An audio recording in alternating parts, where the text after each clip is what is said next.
This is the kickoff webinar for the 2023 Personal Finance Lab Financial Literacy Challenge. So for me, my name is Kevin Smith. I am the Director of Product Development at Personal Finance Lab. So anything that you see that goes wrong, I'm responsible for it. But if you see anything that you think can be improved, I'm also the person to talk to, because we're always making improvements to the platform based on our teacher and student feedback. For about this challenge, it's divided into 3 distinct parts. We have our personal budgeting game, where your students take on the role starting with a student with a part-time job, and then midway through the game it switches to having a full-time job, and they manage their budget over the course of a simulated year. The next part is our virtual stock game, where students are managing a portfolio of $100,000 to build up the value over time. And third is our personal finance lessons. So our personal finance lessons, we have an entire curriculum library built into the platform. It is completely optional for the challenge. It's not required for prizes or any other participation, but it is available for classrooms who might want to take advantage of it. There's one other component that will be clearly obvious as soon as the students log in, and that is we have pre- and post tests built into the simulation as well. So this is very important for us to measure the efficacy of the Personal Finance Lab platform. When your students log in for the first time, they are going to be prompted to take a short quiz, a multiple choice on various financial literacy topics. So just for your classroom use, when you kick off the game for your classroom, do budget 10 to 15 minutes for students to kind of go through that quiz for the first time for the pretest. And then at the end of the month, at the end of April, Financial Literacy Month, we're going to launch the post-test too. So we do ask that all teachers have their students come in one more time after the contest ends. The post-test will pop up for them on the last day of the contest and will be available for the following 3 weeks. So getting that measurement of how well this worked to help students improve their mastery of financial literacy concepts is very important to us. And we do share that information with the teachers as well, so they can see the areas of where your students require improvement, and in general how we can be more applicable to the classroom in the future. So let me jump into the games themselves. So first up, we have our budgeting game. So like I mentioned at the start, your students start the game with as a college student with a part-time job, and they are managing their income over a simulated year. So they have lots of bills and expenses that they're going to be working on over time. Midway through the game, the students will switch to a full-time job. So just so you understand some of the mechanics behind this game, the students start with $1,000 in cash to last until they get their first paychecks. The game's score of the budget game is based on 4 different components. First, there's the savings goals. So at the start of every month of the game, the students are asked to set a savings goal of how much they can expect to save in each month. If they set a goal of 10% of their expected income or more, and they hit that goal, they're going to earn a bunch of bonus points. And this is the most important concept of the game, because we really emphasize the pay yourself first saving strategy. Next up is the credit score. So every student in the budgeting game has a credit card. It starts with a very low credit limit, but that credit limit can increase as their credit score increases. They get points by using the credit card responsibly, which means they need to use it every month. They can't just ignore it entirely. But if they overuse it, so if they're using more than 50% of their credit limit, or if they're late on bill payments, they're going to start losing their credit score fairly quickly. Next is their quality of life. So once the student's savings goals are met, they also can earn points through their quality of life. So the budget game is structured so students can't win just by saving every penny. That's not the point. That's not really how personal finance works. So once they've hit their 10% savings goals, they can earn additional points by spending on things to invest in themselves. So they have an apartment that they can furnish. They can socialize with friends. There's all kinds of things they can do to earn their quality of life points. And last, there's their emergency fund. So students also earn bonus points when they've started saving up an emergency fund in their savings account. So when they first get $500 and they first get their $1,000, each point they're going to earn a big chunk of bonus points. They will lose those points if they have to dip into their savings and it goes below those balances, but they can regain the points later.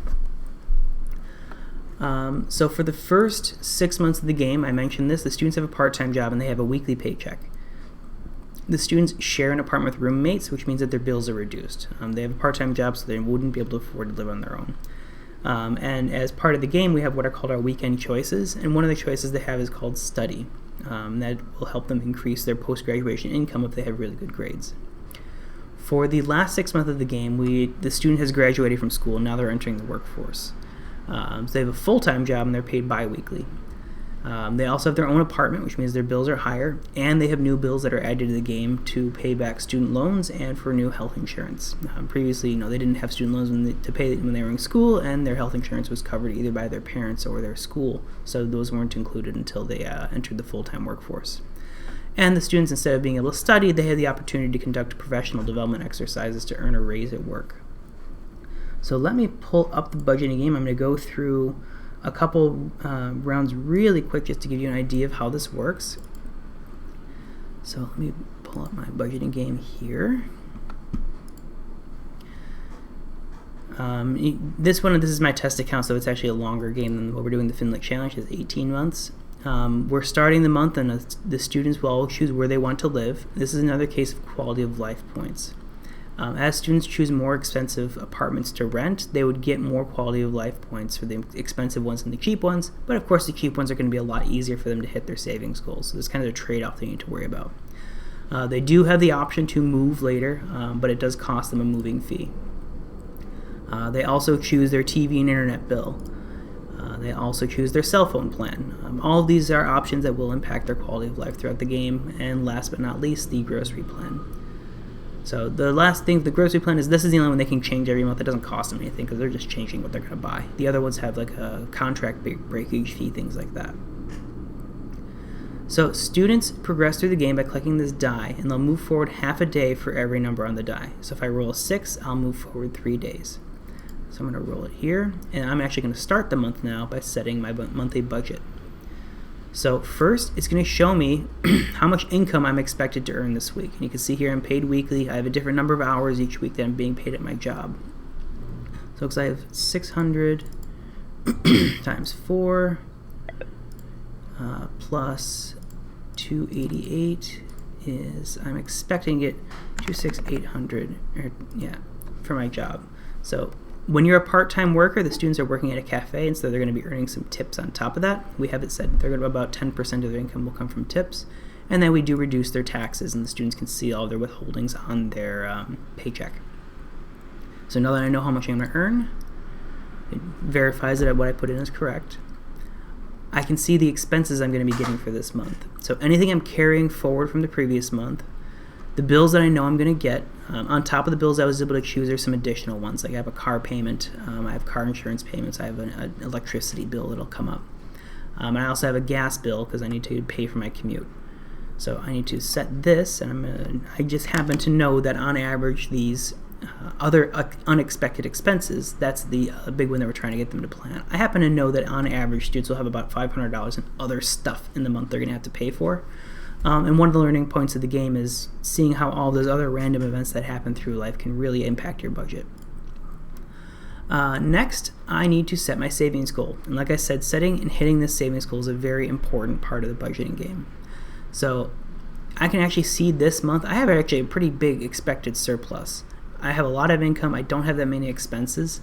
And the reason for this is because if you look at a calendar, in March, I happen to have 5 weeks, so I'm going to be getting 5 paychecks. If I go into April, there's 4 weeks. I'm only going to be getting 4 paychecks, and so that month is going to be a little more tricky for me to meet all my savings goals. But here I'm earning $2,400, so if I set my savings goal at $250, that's going to be a 10% savings goal, and that's really the one I'm going for. It's going to be pretty easy for me to hit the first month, but like I said, future month is going to be a lot more difficult. So now that I've started my month, I'm going to move forward a full day because I have these 2 die for half a day each. So at the end of that, at the end of every die roll is some other unexpected event. So in this case, it's pretty cheap. I just want to buy some junk food. For all of my transactions, I have the option to use my debit card, which takes it out of my checking account, or my credit card, which will go towards my credit balance. So I'm going to use my credit card for this first transaction.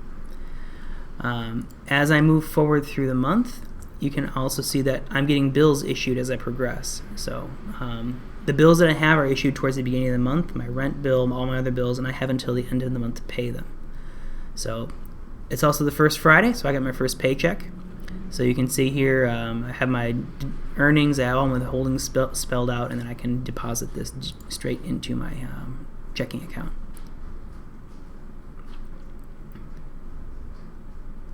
And here I have a choice of whether I want to buy something or not.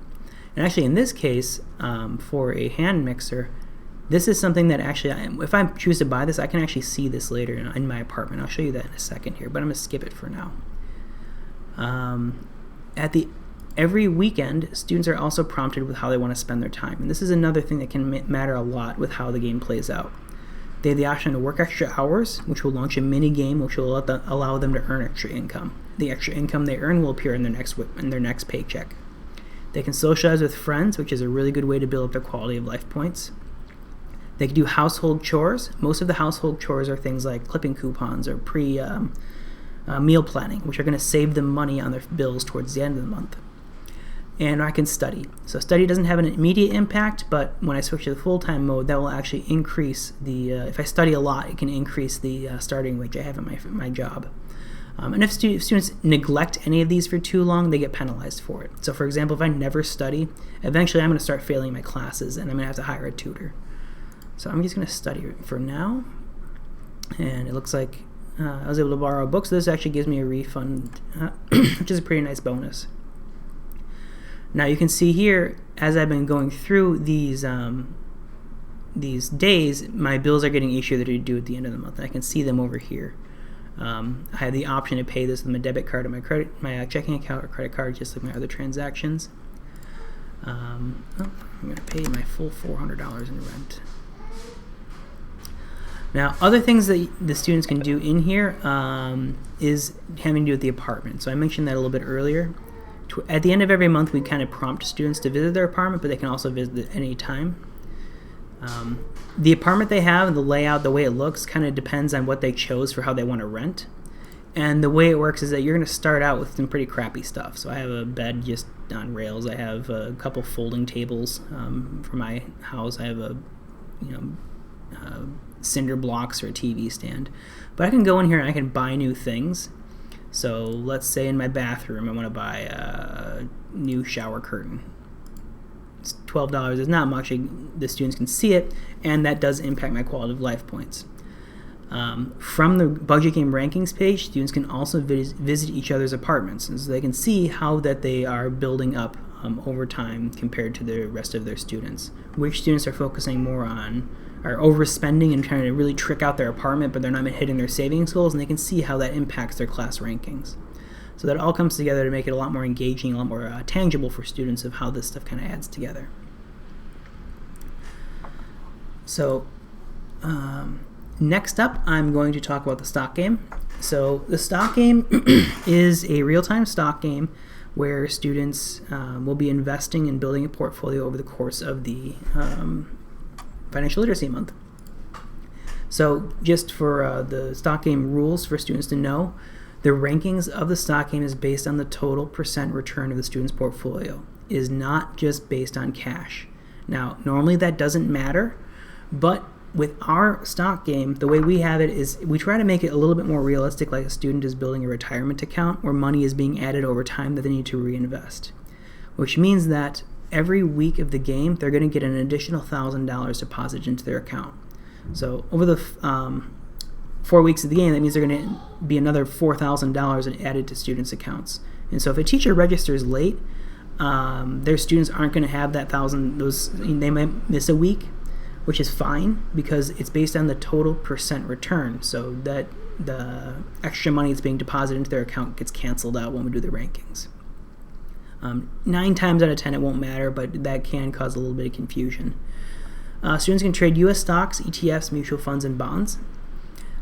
Students can only invest 25% of their portfolio in any one security. So to use up all of their cash, they need to have 4 different stocks, for example. They can't just put all their eggs in one basket.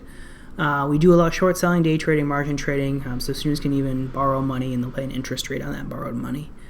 And there's also one more rule that I forgot to put on here, which is about the minimum stock price. Students cannot buy any stocks that have a price of less than $5. So if you have not used a stock game in your class before, I'll go over some of the basics really quick. Students can see their portfolio under the stock game on the main menu, where they have their portfolio summary, which shows all of the cash balances they have to start with. They have the open positions will list the stocks that they have. So I can see this kind of list basic view, or students can even see it with charts to see, which of my stocks are doing really well, which are doing poorly. These are color coded, so the green ones are I'm making money. The red ones, if I had any, would be losing money over the 1 day, 1 month, or 1 year. Students can export their portfolio, so all their transactions, all their open positions, everything else, they can export to a spreadsheet to do any kind of analysis they want on it. Actually making trades is super, super simple. Students would really just start typing a company name, and we'll show the list of stocks that match it. So I want to try trade Ford. Let's say I have the last price on here. The bid and ask price is basically what I'd be paying, which doesn't really matter for a big ticket company, but it can for some smaller businesses. Let's say I want to buy 100 shares of this. It will tell me how much is this going to cost me. I'll click the preview button, which will get me a new quote and give me an updated price.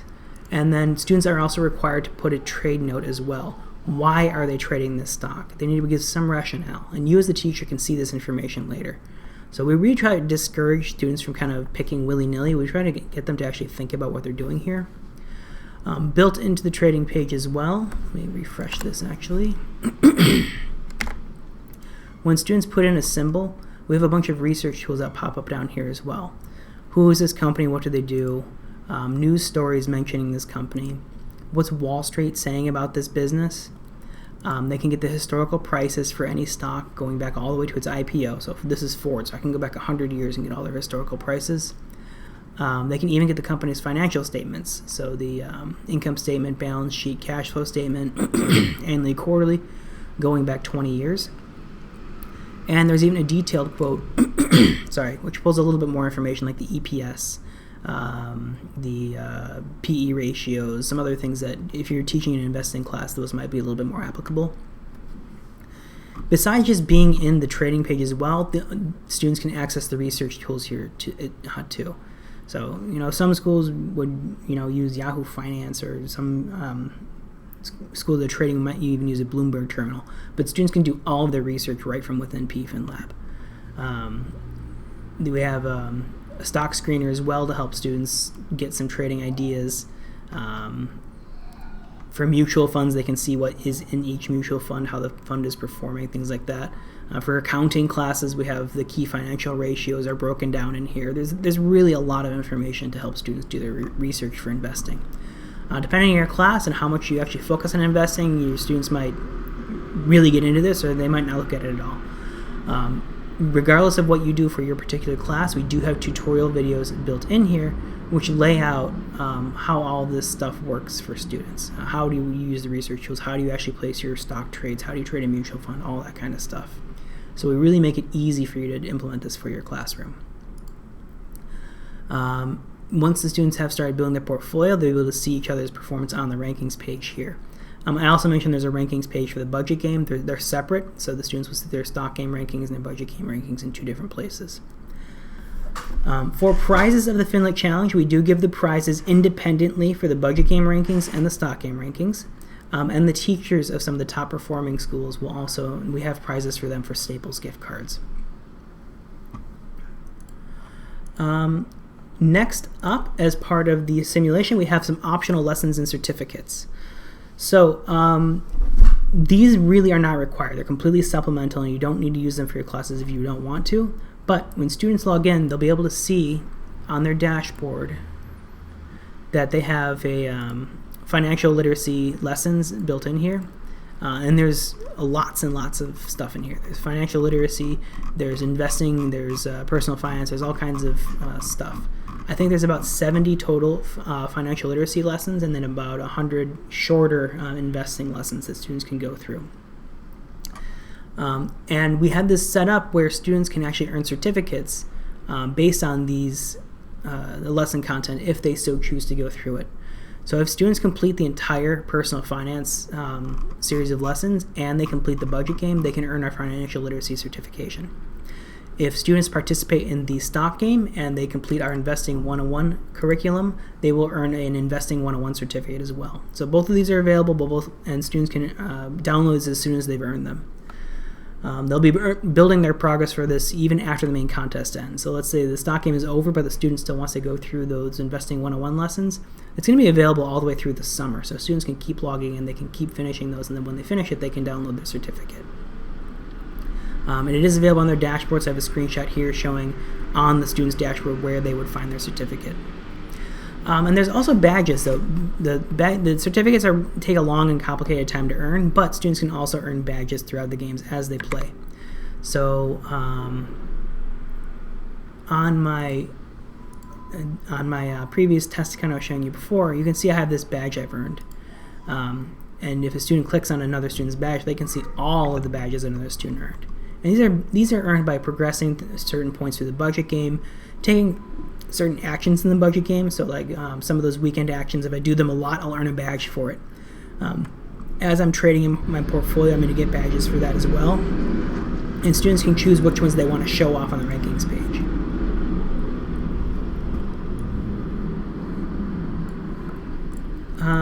And probably the most important part for the teachers who are in attendance or watching is the teacher tools. So the teacher tools for you are available on the page that we call the instructor administration page. This includes the reports showing the student progress on both the games and the lessons. It will include a budget game and stock game resource packet with lesson plans, videos, and more classroom resources. There's another student participation certificate that you can download for your students, and you can print it out for your students if you wish to, and you can, most importantly, reset your students' passwords. So if I go back to my FinLit Challenge account, as the teacher, I'll be taken to the instructor administration page immediately as soon as I log in. But if I am playing around with the site, I can go from administration to instructor administration. I can see my students' accounts here with their passwords if I need to reset them. There's a button here for the budget game details to see what they've been doing in the budget game. When the game starts, there's going to be buttons to see their details for the stock game as well. If I click assignments, I'll be able to see my students' progress on those financial literacy lessons or the Investing 101 certificates. The student participation certificate, you can download it here. It's just a PDF, and you can print it out and you can send it to for each of your students. And the resource packets are here as well. There's one for the stock game and one for the budget game. We have them separated out because some of the stuff is kind of independent for each game, but it has kind of a quick rundown of the stuff that you might need to know. I'm covering some of the same stuff in this webinar. We're sending this out by email to all the teachers who registered as well. Introduction to the budgeting game goes a little bit more detail than I talked about here. 15 slides of how the budget game works, where the points come from. Information about your teacher account, activity reports of what your students are doing. Information about the pop-up lessons that are built into the budget game. We have a library of lesson plans that really, if there's a topic that you're going to be covering over April and you want to see how you can leverage the financial literacy competition with that, just pick. You can go through. These are aligned to the Jumpstart National Standards, so you're going to find something that covers something you're covering in class, and this gives very explicit details of how you can take this lesson and use the PersonalFinanceLab games and curriculum to cover that topic. We also have if you're interested in using PersonalFinanceLab for a larger class, we do have site licenses available, and we break down a complete 9-week or an 18-week course that leverages the curriculum, library, the games, and everything else to cover an entire personal finance class. And towards the bottom here, we have a video library too. So basic tutorial videos talking about different parts of the budgeting game, a ton of different little short 1 to 2 minute videos talking about financial literacy topics. And other videos to help students understand some of these concepts for each of the games and financial literacy in general.